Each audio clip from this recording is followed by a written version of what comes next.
Bismillahirrahmanirrahim. Assalamualaikum warahmatullahi wabarakatuh. Segala puja hanya kepada Allah dan kita bersalawat kepada Rasulullah baginda Rasulullah Muhammad sallallahu alaihi wasallam. Baik lagi nih di program terbaru kita ya. Cotako, coba tanya Koko.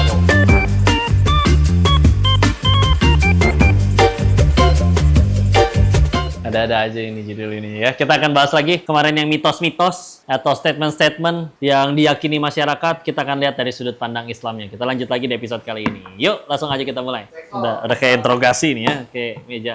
Pertanyaan pertama kok. Yuk. Banyak anak, banyak rezeki. Masya Allah. Yang lebih tepat adalah setiap manusia yang Allah lahirkan, Allah jamin rezekinya. Jadi nggak mungkin seorang anak itu Allah lahirkan tanpa Allah jamin rezekinya. Kalau rezekinya udah nggak ada, mati pasti. Mau dia nggak ada orang tuanya, tapi Allah sudah lahirkan, ada pasti rezeki dari mana aja. Terkapar di kasur pun kata Allah masih ada rezekinya, masuk lewat infus. Jadi kita juga jangan mempersempit rezeki itu dengan sudut pandang hanya urusan duit saja ya. Ada orang-orang yang menganggap bahwa anak itu ujian, tapi ujian itu bisa jadi rezeki kalau dijadiin anak soleh. Bahkan ada pendapat kayak gini ya. Kalau satu pernikahan yang menghasilkan anak seperti Imam Asy-Syafi'i itu bisa jadi jauh lebih baik daripada ibadah-ibadah yang lain. Karena hasilnya jadi orang yang luar biasa banget. Dan di dalamnya kan ada perjuangan ibunya tuh Masya Allah untuk supaya mendidik anak ini jadi anak yang soleh. Maka apakah itu juga rezeki? Rezeki dong, Alhamdulillah. Jadi punya ladang pahala yang luar biasa gitu kan. Jadi banyak anak banyak rezeki. Kalau kita persempit supaya akhirnya ntar punya anak nih banyak. Jadi akhirnya ngarep mereka banyak ngasih duit ke kita. Wah itu kurang tepat juga. Karena tadi ya sudah Allah jamin rezekinya. Dan kalau kita menganggap banyak anak banyak rezeki. Rezekinya adalah jadi punya banyak ladang pahala, ngedidik anak. Maka itu mah bagus banget ya. Jadi sekali lagi banyak anak, banyak rezeki. Allah aja sampai ngelarang kalau misalkan ada seorang anak lahir terus orang tuanya takut nggak bisa ngasih makan ke anaknya, jadi akhirnya anaknya dibunuh seperti di Arab jahiliyah zaman dulu. Wah itu dosa besar, nggak boleh sama sekali. Karena kenapa? Allah ngelahirin seorang anak itu, udah Allah jamin rezekinya. Kalau sampai orang tuanya ngerasa, aduh jangan deh nambah anak nih, ini saya gimana nanti ngebiayainnya. Tenang, kamu ada Allah. Perasaan kayak gitu justru kayak ngerasa nggak yakin sama Allahnya ya. Banyak anak, banyak rezeki, tenang, Allah maha pemberi rezeki, maha kaya. Jadi semua rezeki sudah dijamin masing-masing. Next. Jodoh ditentukan keluarga besar.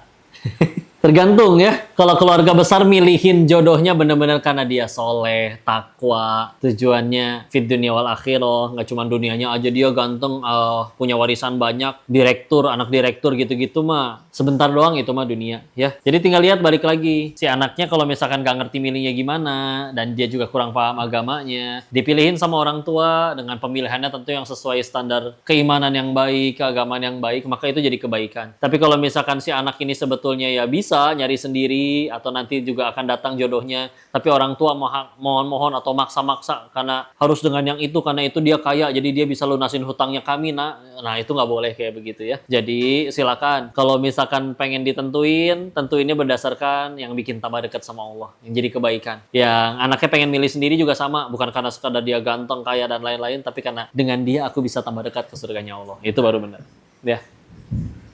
Next. Makan, gak makan, asal kumpul.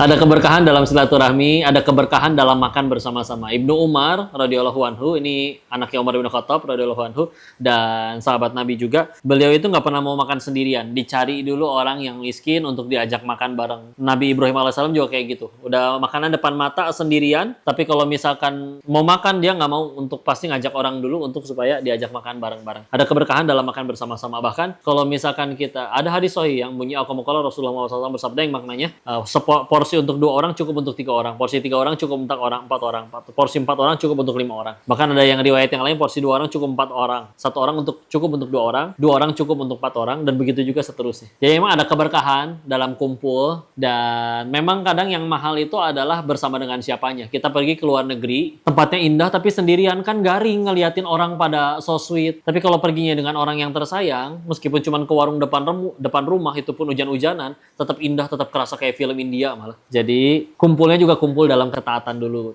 kumpul dalam ketakwaan. Gak cuma sekedar kumpul malah jadi ya kumpul kebo atau malah jadi maksiat atau sama-sama main judi bareng, minum bareng, itu nggak boleh ya. Jadi kumpul dalam ketaatan, dan ketika akhirnya ketaatan itu kumpul kan jadi kebaikan yang banyak.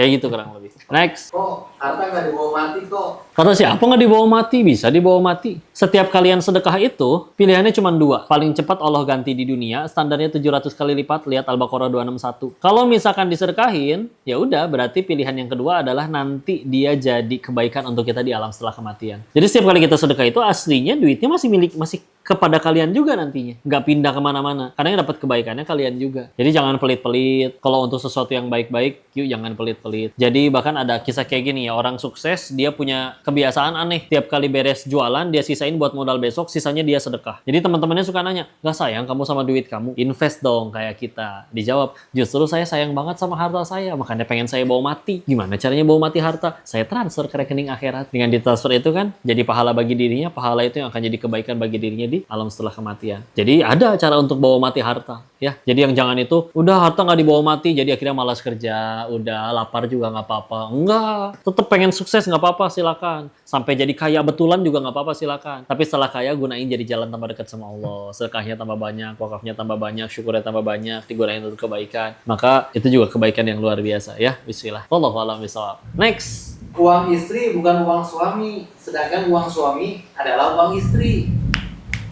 Masya Allah.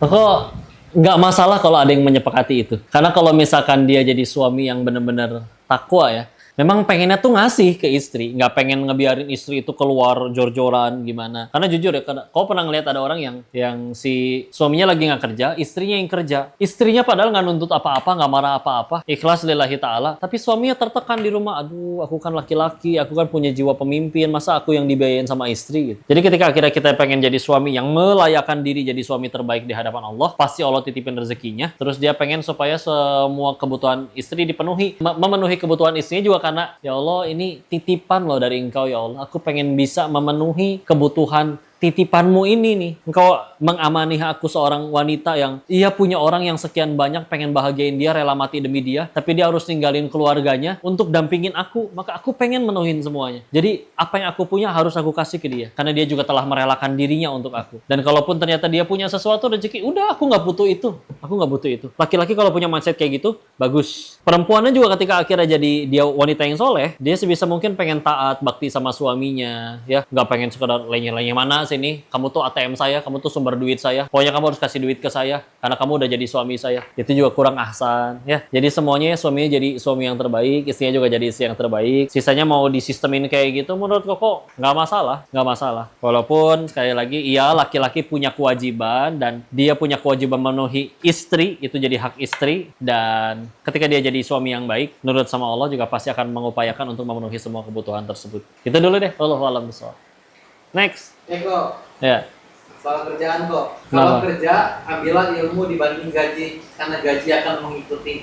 Ada benernya. Ada benernya. Jadi perbedaan para sahabat Nabi juga banyak kok yang kaya. Oke, betul. Tapi mereka jadi kaya itu efek samping. Kita pengen jadi kaya, tujuan utama. Ini dia, terlalu mendasar. Para sahabat Nabi punya kemampuan, punya sesuatu yang bikin dunia tuh ngejar-ngejar mereka gitu. Mereka soleh, takwa, dekat sama Nabi, jujur. Orang rebutan pengen bisnis atau kerja sama mereka. Karena kualitas orangnya baik, nggak mungkin zolim, nggak mungkin ngejahatin karyawannya. Jadi kalau misalnya kita pengen kerja tadi ya, salah satu standarnya yang diikutin pengen dapat ilmu, ilmunya bikin dia tambah manfaat dan dia tambah dekat sama Allah, itu juga silakan banget. Karena semakin kita mempertajam ilmu dan akhirnya kita punya sesuatu yang orang lain nggak punya, orang datang, tolong dong kerjain ini, kamu minta berapa saya bayar. Di saat orang lain mohon-mohon, tolong terima saya kerja, tolong terima saya kerja. Tapi dia lupa untuk meningkatkan ilmunya, meningkatkan value dirinya, sesuatu yang dia punya. Nah kira-kira ketika orang terima kerja juga kamu bisanya apa? Kan orang pada nggak mau nerima beban. Nah kalau misalnya kita nggak punya sesuatu yang bikin kita jadi beda dari yang lain, takutnya kita jadi beban. Kalau jadi beban, ya orang mana ada mau sih nerima beban, ya akhirnya nanti sebulan pecat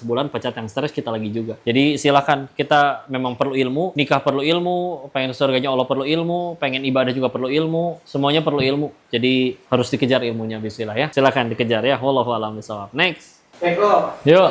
buat orang-orang tua sekarang masih ada nih kok yang kayak gini. Apa? Perempuan gak usah lah sekolah terlalu tinggi-tinggi. Menuntut ilmu harus setinggi-tingginya. Sekolah cuman salah satu tempat menuntut ilmu. Anggaplah dia nggak sekolah tapi tetap menuntut ilmu setinggi-tingginya. Ada waktu luang dia baca kitab, mempelajari, dengar kajian. Bagus, malah harus. Tapi kalau misalkan ternyata berpikirannya supaya, alah, udahlah, nanti kamu jadi istri, ya, dapur, kasur, gitu-gitu aja. Dan akhirnya bikin dia jadi nggak berkembang jadi manusia yang berkualitas, ya itu jangan. Karena kata Allahnya, thalabul ilmi fardhatun ala kulli muslim. Jadi thalabul ilmi itu wajib bagi seorang yang orang Islam ya. Jadi harus wajib dia untuk nuntut ilmu. Nah, nuntut ilmunya itu nggak melulu harus kuliah, nggak harus sekolah dalam yang bentuk formal ya, maksudnya. Jadi silakan, kalau misalkan dia pengen nggak sekolah tapi tetap nuntut ilmu setinggi-tingginya, ya itu juga bagus banget daripada, karena memang kan sekolah bedanya ya dia ada ijazah, ada sertifikat gitu doang. Tapi yang paling penting memang wajib bagi kita untuk menuntut ilmu dengan atau di dalam atau di luar sekolah. Jadi justru penting nuntut ilmu itu. Yang jangan itu udahlah, nanti aku mau tinggal dandan cantik depan suami, enggak ya, karena kita bakal jadi madrasatul ula nih, terutama wanita, jadi madrasah pertama, sekolah pertama bagi anak-anaknya. Mau ngajarin anaknya apa kalau kitanya nggak punya ilmu? Gimana caranya bikin anak jadi soleh kalau kita nggak ada ilmu? Sedangkan pengen jadi arsitek ada sekolahnya, pengen bikin kue ada sekolahnya, pengen bisa bahasa Rusia ada sekolahnya. Terus kalau pengen jadi ibu yang baik, istri yang baik kan nggak ada sekolahnya. Sedangkan kita perlu banget, apalagi memang Allah pengennya pendidikan generasi itu salah satunya adanya di rumah tangga. Terus kita berumah tangga, jadi anak, jadi istri, nanti jadi orang tua, nggak punya ilmu, wah nanti gimana rumah tangganya. Jadi harus nuntut ilmu setinggi-tingginya. Next. Kok kalau jodoh mah nggak kemana kok, jodoh pasti bertemu. Memang gini, jodoh pasti ketemu. Paling cepat di dunia, paling lambat nanti di surga. Pertanyaannya satu, kita mati ke surga atau enggak? Nah, jangan sampai ada yang ngerela-rela, bela-belain dia lepasin surganya demi sekedar dapat jodoh di dunia. Nggak apa-apa deh, aku buka kerudung dipacarin dia, yang penting dia mau sama aku dapat jodoh di dunia. Jangankan dia naksir, satu dunia naksir juga Allah benci sama kita yang repot. Jadi tenang aja. Kalaupun ada yang meninggal jomblo, masih kecil, terus meninggal, belum punya dosa, pasti akan ada jodohnya nanti ketika nyampe surganya Allah. Pertanyakan tadi satu, kita ke surga atau enggak. Jadi ada sesuatu yang lebih penting. Dan jodoh itu jangan sibuk mencari, tapi sibuk menjadi. Jangan tunggu kaya dulu baru sedekah. Sedekah dulu nanti Allah jadikan kaya. Jangan tunggu ada imam yang soleh dulu baru jadi soleha. Soleha dulu Allah kirimin yang soleh. Gitu, sibuk melayakan di hadapan pencipta jodoh. Next. Nikahin anak di usia muda biar terhindar dari zina. Nikahin anak di usia muda, jadi kita punya anak nih, anak-anak ini supaya akhirnya nikah duluan, supaya nggak dari sini. Nikah itu bukan harus cepat sebetulnya, tapi nikah itu harus siap. Dan kalau ngelihat orang-orang soleh terdahulu, memang mereka lebih mateng, lebih cepat. Kayak contoh Muhammad Al-Fatih, dia jadi sultan usia 22, umur 15 udah jadi wali kota. Ada Khalifah Harun Ar-Rasyid, pemimpin hebat dalam Islam, jadi khalifah umur 20, menikahnya umur 15. Imam Asy-Syafi'i, putranya mimpi basah, tanda dia akil balik pertama, langsung diajak ke majelis ilmunya, suruh pilih wanita mana yang kamu suka, bapak nikahin hari ini juga. Tapi bukan karena supaya cepat-cepat aja gitu, tapi supaya karena mereka tahu dosa zina itu seberbahaya apa. Dan memang bedanya, anak umur 15 tahun di zaman itu, lihat Muhammad Al-Fatih udah bisa ngurus kota. Zaman sekarang anak usia 15 tahun ngurus kamar sendiri aja berantakan gitu, nggak bisa. Jadi perbedaannya ada di situ. Jadi kalau niatnya benar-benar untuk supaya tambah dekat sama Allah, terhindar dari dosa zina, itu masih ada kebaikan di dalamnya. Tapi juga jangan berarti ya yang penting nikah aja cepet, ilmunya nggak ada ya, belum bisa jadi imam yang baik, orangnya juga nggak mau ngaji. Nah ini yang naudzubillah ya. Jadi gimana kalau emang syahwat udah, makanya tadi hukum nikah ini dasarnya ada yang berpendapat sunnah, ada yang berpendapat mubah, tapi bisa berubah jadi wajib bagi sebagian orang. Contoh, dia udah nggak bisa sanggup nahan syahwat, ilmu udah ada, kemampuan finansial ada, masih nggak mau nikah. Nah ini wajib bagi dia untuk nikah, karena dia nggak sanggup nahan syahwatnya nanti. Tapi ketika akhirnya dia udah nikah kan, ilmu ada, meskipun masih muda, syahwatnya akhirnya jadi ada tersalurkan, ya itu alhamdulillah banget. Jadi nikah siap, bukan nikah cepat. Dan tadi tujuan nikahnya itu apa? Itu diperhitungkan. Karena Allah kah, pengen dekat sama Allah kah, terhindar dari dosa kah, atau sekedar karena aduh mumpung aku masih muda, si om itu masih ada duitnya banyak, mumpung dia belum mati, jadi aku nikahin dulu, nanti aku dapat warisannya, mumpung aku juga masih muda, nanti kalau aku udah tua omnya nggak mau. Nah itu nggak boleh. Jadi harus tujuannya lillahi ta'ala. Wallahu a'lam bishawab. Next. Cari mantu harus satu suku.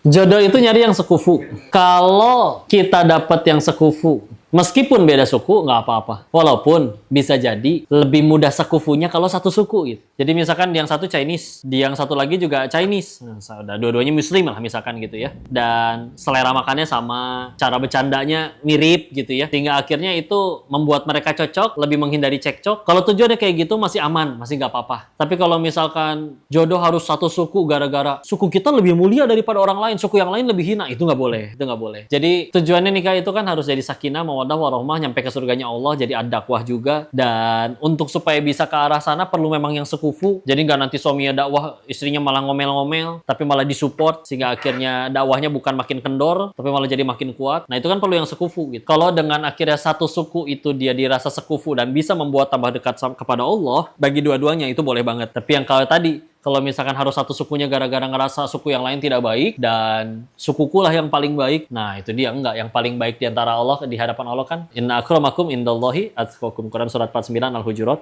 ayat 13. Jadi yang paling mulia di antara kalian di hadapan Allah adalah yang paling takwa. Begitu ya tujuannya. Wallahu a'lam bishawab. Cukup? Cukup. Alhamdulillah. Itu dia udah terjawab. Mudah-mudahan bisa jadi insight bagi kalian. Yang paling penting bikin kita tambah yakin sama Allah, tambah dekat sama Allah. Semoga bermanfaat. Barakallahu fikum. Assalamualaikum warahmatullahi wabarakatuh.